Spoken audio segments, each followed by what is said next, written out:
అమ్మ కైకని తిట్టకండి, నాన్నగారు దశరథుణ్ణి తిట్టకండి. అమ్మ ఎందుకో తెలుసా? అమ్మ కైకమ్మ ఎటువంటిదో నాకు తెలుసు. అమ్మ ఎప్పుడైనా నా పట్ల ఇంకోలా మాట్లాడిందా? ఎంత ప్రేమగా చూసింది, ఎంత లాలించింది, నన్ను ఎంత నీతో సమానంగా చూసింది.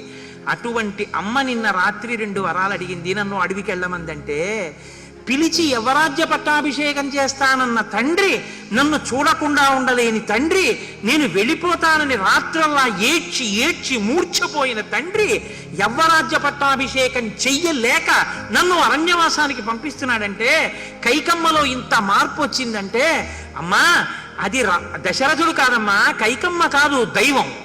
దైవం ఒకటి ఉందమ్మా, అది ఏమనుకుంటుందో అది నెరవేరుతుంది. మనం అనుకున్నవన్నీ నెరవేరిపోతే దైవం అన్నది ఎక్కడుందమ్మా? పురుష ప్రయత్నమే నెగ్గుతుంది. లోకంలో మనం అనుకున్నది జరగలేదు అంటే ఈశ్వరుడు అనుకున్నది జరుగుతోందని గుర్తు. ఈశ్వరుడు అనుకున్నది జరగకుండా మనం అనుకున్నది జరగాలంటే ఈశ్వరుణ్ణి నిగ్రహించడానికి నీ కంటికి ఈశ్వరుడు కనపడడుగా.